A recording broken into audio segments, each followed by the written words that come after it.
Hello friends. So we have brought English to England.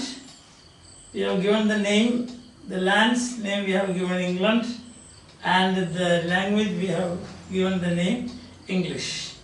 Now we begin with the King Alfred's English. We also saw the periods in English, that is 450 to 1150, that is Old English period. Then we have got the Middle English is 1150 to 1400. And 1400 to 1650 is early modern English, that is Shakespeare's English we say. The other two, Joseph's English and then King Alfred's English. And then you have got modern English, proper modern English and expansion of English, etc. we saw. So we will begin with Old English, and Old English is a very interesting language in the sense that it was not a uniform language. That's the first thing to do. There is no standard.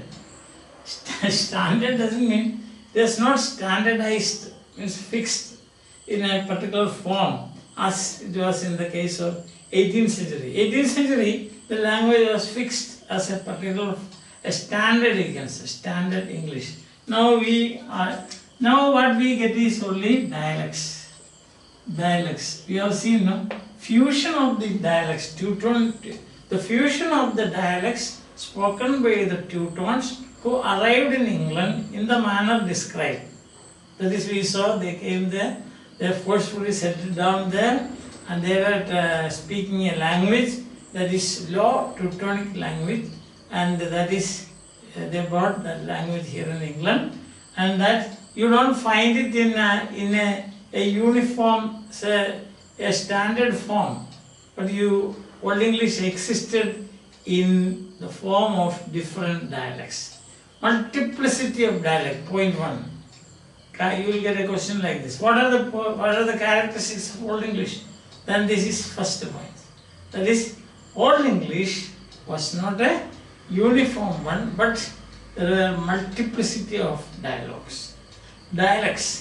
And although there were multiplicity of dialects, for the purpose of study, they have grouped the scholars, they have historical linguists, that is diachronic linguistics. Diachronic means history.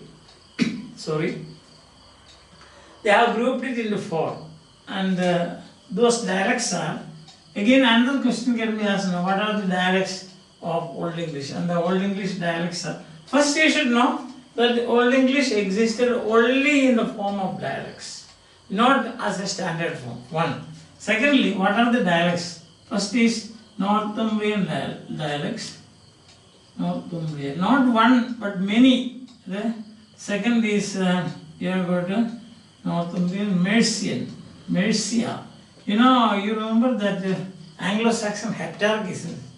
Say Northumbrian, Mercian, Kentish, and so on. Essex, Wessex, Sussex. See, and then you have got the third one is Kentish dialects.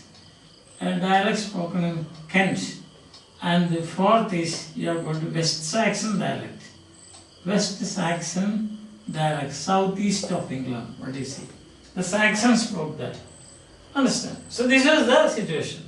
Although there are multiplicity of dialects, a babel of tongues you can say, but the historians have grouped it into 4, and you can say Northumbrian dialects, Mercian dialects, not one dialect but many Kentish dialects, and West Saxon dialect. And sometimes you will find these two, Northumbrian and Mercian, together they call Anglian. So in effect you have got 3 dialect groups, not dialect groups you can say. That is Anglian dialects, Kentish dialects, and West Saxon. And of these, West Saxon of course gained prominence, as we have already seen. West Saxon, it has all the Old English records, literary, and the history of the people, etc., that is kept or found transcribed in the West Saxon. West Saxon, because of the importance of Sussex, listen, Sussex, Wessex, sorry, not Sussex, but Wessex, West Saxon, no, Wessex. So because of the important political as well as literary of the importance of the 3 dialect groups, we can say that records of Old English found only in West Saxon. So West Saxon, we can say something of a what is called some prominence it had gained.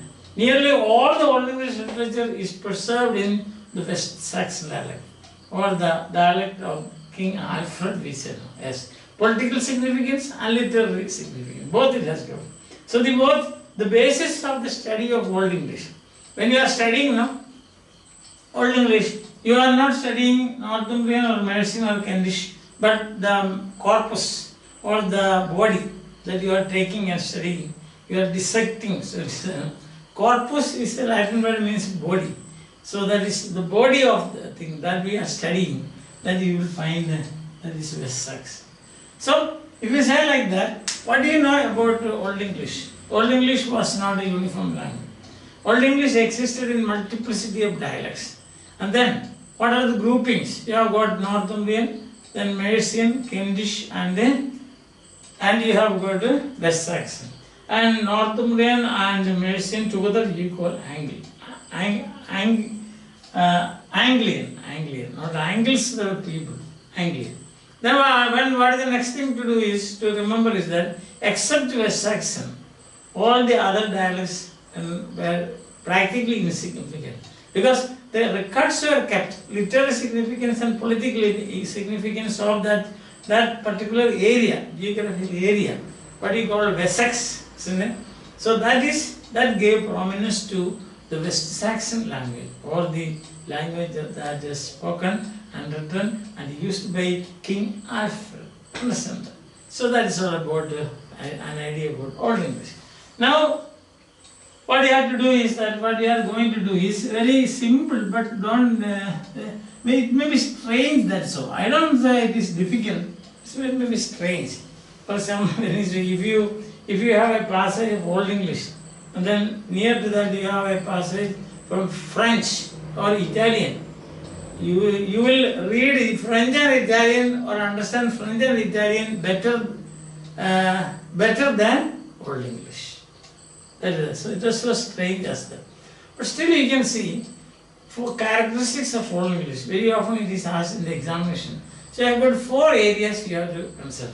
First is the vocabulary, means the word stock. Vocabulary means the word stock. Vocabulary means the words, Old English words in Old English. Second is you have got the spelling of letters, spelling of Old English. And third is the pronunciation. Pronunciation, especially long vowels or you call great vowels. Long vowels or great vowels. You know, because great vowels, I am using this word because after some day you will have to, in fact we together will have to learn about great vowel shift. Shift means change in pronunciation. Just as I have already given 3 lectures on Grimm's law. Grimm's law is the consonant shift. What's called the first consonant shift. Shift means change, that's all. Nothing. Change in the pronunciation. And the fourth is Old English grammar. It's very attractive. Because you don't have very strange and very attractive grammar. Because you won't find these things now existing in modern English. So these are the 4 areas you have to consider. When you consider or when you are writing essay or short note or whatever it is about vocabulary of Old English, spelling of Old English, pronunciation of Old English and grammar of Old English. Of these, the first 3 are not fundamental. Don't much worry about it. But the last one, grammar, is really of fundamental importance to us. So for your studies. So today we will consider, if there is time, first 3. That is, the first one is the vocabulary, second is spelling, and third is pronunciation. Because we are not taking the whole thing and then studying. This is only, these things are not, you won't find these things today in modern English. So all what you have to do is, you get an idea about it. How you see, for example, you have got today all, see, when a baby is born, from that very moment onwards you take a video, you have got photograph, you bring different people with different angles, how the baby cries, how the baby looks. So you have record. But suppose think of your great grandfather, See, there may be some pictures that may look like a human being. In many places you won't find it. But at the same time, if you get that picture, no, although it is not clear, you get an idea. Our great grandfather was like that. So only that much importance this Old English also has, as far as, because we are students of this English now, and therefore we are interested in this. Those people who are not, see, MA literature or PhD doing or undergraduate studies, mainly English, they are not concerned about all those things. They are concerned about only modern English. But since we are students of English, we must know that. I myself and yourself, all of us are students. I always say that. Okay, so in vocabulary, first going to note that the vocabulary of Old English was pure. Pure milk, even like that. Pure means there were very few words from Latin and from Celtic. No other language influenced Old English.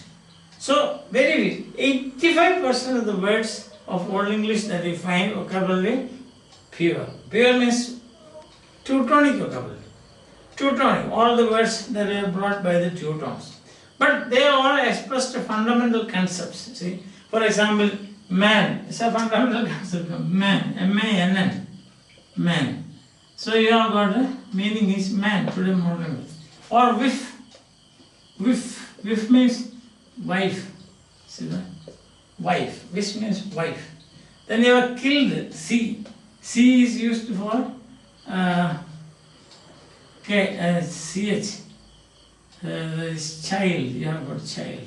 See, pronunciation of C in Old English, some words, because C was pronounced as a K. That we will see soon when we take a pronunciation, spelling. So see, killed, child, or sealed, something like whose. See, this is long vowel. That is house. These are fundamental concepts, no? Man, wife, child, house, these are fundamental concepts. Fugor. That is, you get an idea, no? Fowl. Fowl means bird. Fugor, this is a fugor, means fowl. That is they used to bank. It's bank. Bank or bench. That is B-N-C-H. Today's bench. Understand that? Who's then? Then there is a met. You have got mette. M-E-T-E. Mette. Sorry. Meat. Meat means food. Meat also means food. Give us this day our daily bread. And bread and meat, that means food. It means food. Not like gars.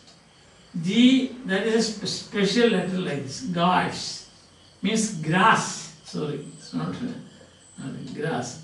The meaning is grass. Some words you can remember now. For example, man, with, then whose, fugor, you can bench, mete, that is your, say, libban. Another word, libban, you can say. Libban means live. See, fundamental words, because without these things, strong. Already you get some idea about this. The pronunciation means strong. Yettan, E-T-A-N, yettan means eat. See that? Eat. Yettan means you drink on. Means drink. Drink on. R-I-C-A-N. Drink on means drink. So these are, as you can see, fundamental concepts. They express as slapan. See, slapan. Another one, that is slapan means sleep. It is a very extremely fundamental concept. Without sleep you cannot live. So these are all these things you can stand. Means stone. Stand. Stone means stone. See? But this stone is also Paleolithic. Stone Age meant. See the libban. So these are words expressing fundamental concepts in life. Like man, M-A-W-N. You can remember this. Whiff man. Whiff man means woman. Whiff man. That's also another.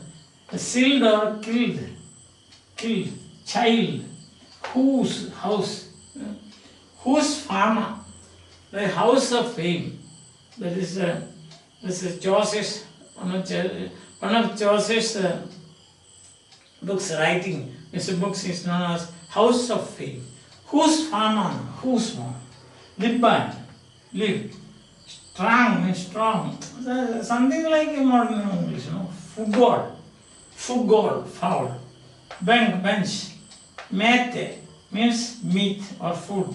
Yatan means eat. Yatan. Dringan, drink.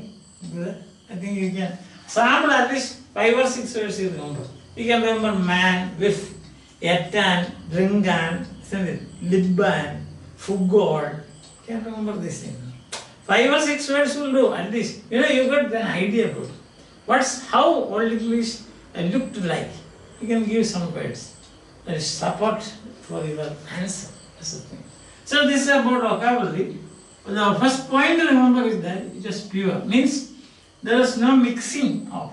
Because when you come to toward the end of the Middle English period, you will find that English is not English. What I mean to say is that you will get all kinds of words from Latin, Scandinavian, then French, then Celtic, and many other Italian. See, many foreign language influence of on Old English, influence of foreign languages on Old English. That itself is a big topic that we will see later. But by the time when you reach the end of 1150 or so, you will find that the language has borrowed left and right thousands and thousands of words from foreign language. That's one of the reasons why English becomes very easy for you to understand. Even if you don't know anything about English, if somebody says that I want something to eat, you will understand it. Yatan, drinkan, whiff, man, killed or silled, kin, C-Y-N-N, kin, Anglican. So the other day we had that. Kin means relation. See, these are all. Fugor means fowl. So that mette, that means meat. Yes, that is food. Understand? Meat, bread and meat. That means food. So that is about vocabulary. You can remember 5 words: man, with, gringa, yata, then whose, was your house, no? Whose? I think now that is clear. Second. The second characteristic is, first characteristic we saw, pure Teutonic words, 85%, 90% Teutonic words, and these words express the fundamental concepts. That's point 1. Now point 2 is, that is about this spelling. Old English spelling. You will find very interesting things about spelling. Some letters. So the spelling and pronunciation again. Some letters. See, for example, the. This is the and the.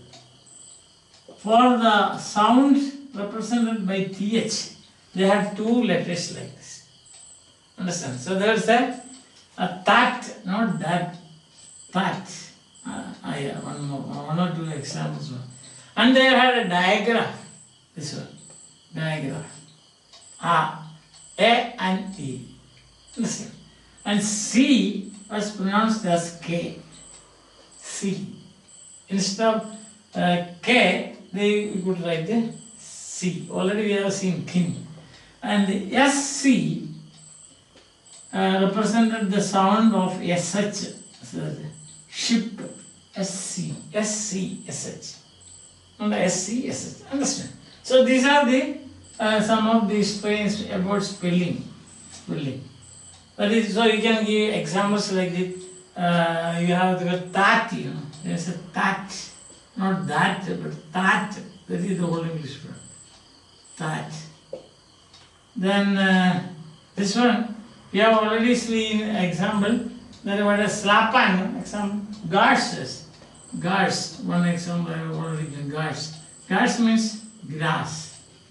Grass. That's slapan. Slapan.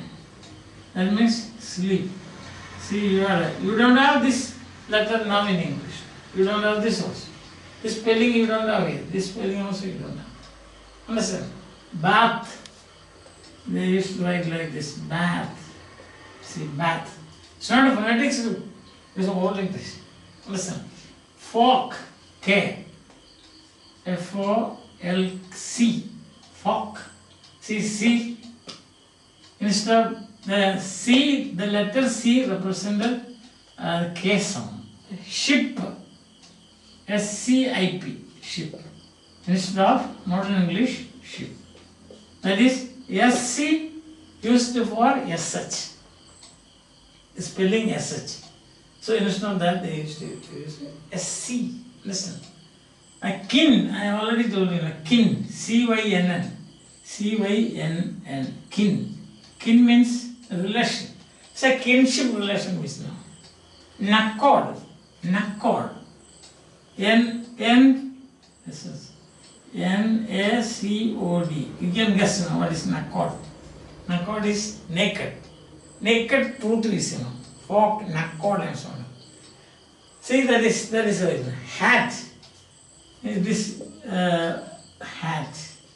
The hat. This. So this is some strange spellings.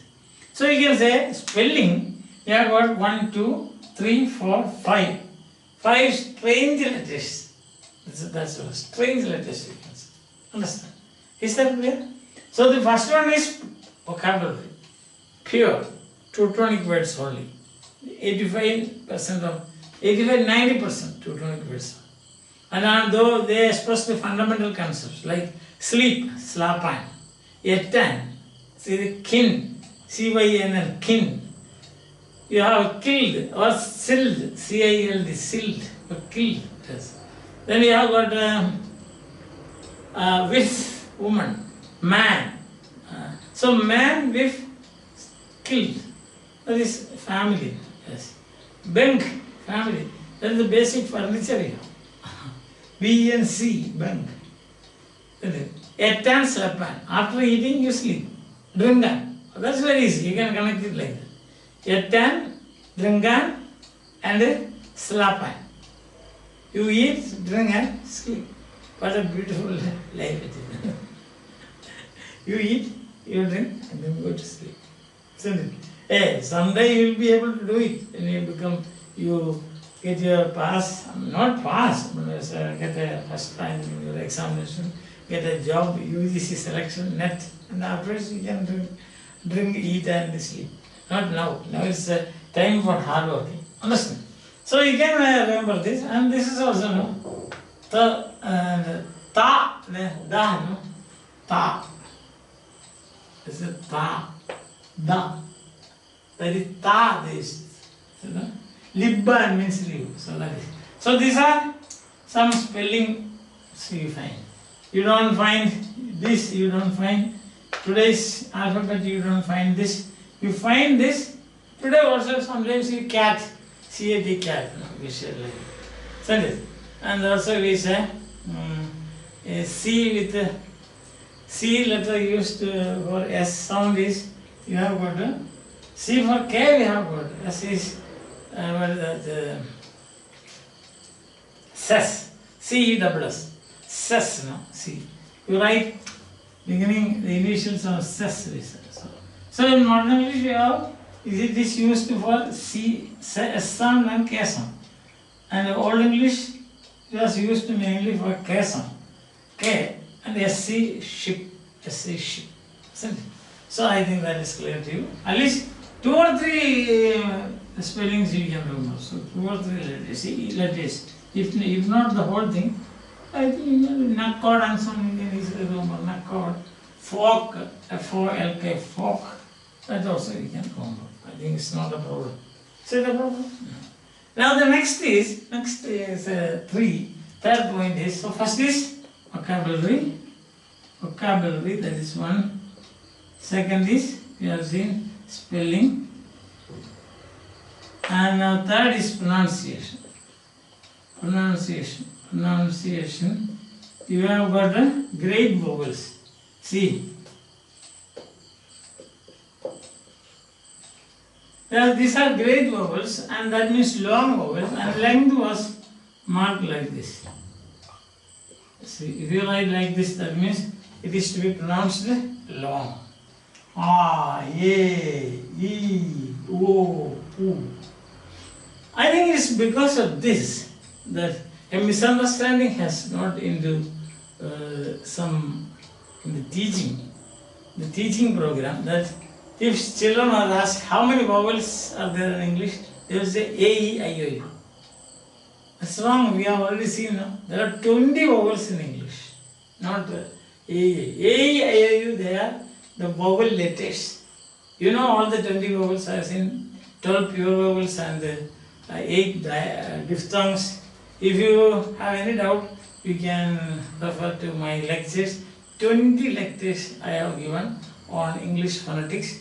Simple, in a very simple way I have given that even layman can understand. So you can go through that. Then you will understand that English has got 20 vowel sounds, not 5 vowels. These are vowel letters, not vowel sounds. I think so, that's okay. So the point here is that these vowels were very long. See, they are pronounced like this. Stan, not stone. See, stan, and I marked like this. This is called a diagraph, I suppose. This is the length mark, you can say, not diagraph. Diagraph is this one. This is diagraph. Sorry.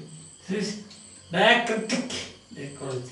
Any additional mark on any symbol, if you add like that is called a diacritic. So, for example, if you say P unaspirated, if you write like this, P, pan.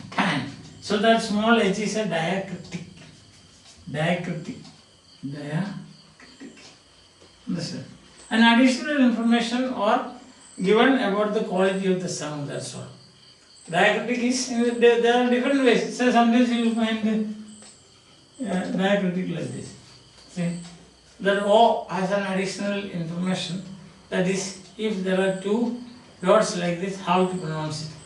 That is special marks you can say. Now here stan and stone, long of them. So then cane. Cane means keen. Keen attention is like, you should give keen attention. Listen. Rivet means right. This is keen. This is stone. Understand? Stone. And then you have got the fort. Fort means foot. Now it is short vowel. Foot, fort. Then you have got to whose. Just now we had that word. Whose. House. Who. How. So these are examples for pronunciation. Understand that? So pronunciation, these are long vowels. What happened to the long vowel? The long vowel is used to be pronounced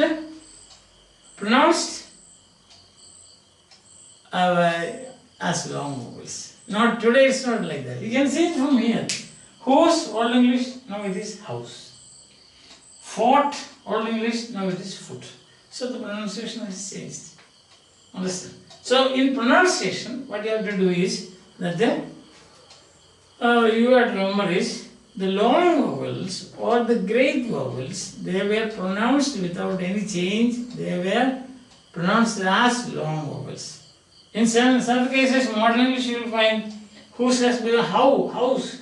So the vowel has in modern English become a diphthong. How? You say house. Who? You pronounce it as how. So it's a diphthong. Fort, you pronounce it as short, as foot. Understand? Stand, you pronounce it a different sound. O, stone. Isn't it? Cane, that has become keen. E.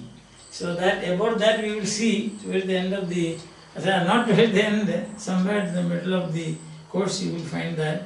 See, I am going to take the whole thing right from the very beginning. Already I have started, now it's about, this is the 11th lecture. So if you have not subscribed, it is high time that you subscribe to my channel, because I will be uploading lectures on history of the English language, which is from my experience as a teacher. I have found that students find it.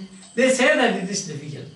I don't know what is the reason for that, but they say, oh, sorry, it is very difficult. When the history of language teacher enters the classroom, then immediately they will bend their, not as a respect, but history of language. For one thing, they think that it is useless. No, it's useful in the sense that I told you. Think about your great grandfather. Even it is a very,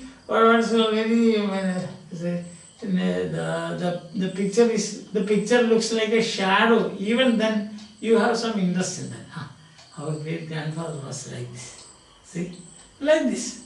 As students of literature and language, you should take interest in this, and we must study this. And this is simple now, as you can see. Already I have discussed the three characteristics of Old English. One is vocabulary, that is pure vocabulary, and also fundamental concepts. And at least three words you can use now. Ettan, Rangan, Slapan. Again we use this word. Secondly, you find the spelling. Strange letters are there, th and the, and you find SC for SH. SC was represented, SH was represented by SC. K was represented by C, isn't it? Then there was a diagram like this, symbol, you can remember. Then when you come to pronunciation especially, you have to focus on the long vowels, and the long vowels were pure long vowels. There is no coloring as in modern English. Modern English you don't say whose, but you say house. So the long vowel has now become a diphthong. And also one misunderstanding you can clear, that is, English has got 20 vowel sounds. These A, E, I, O, U, they are vowel letters.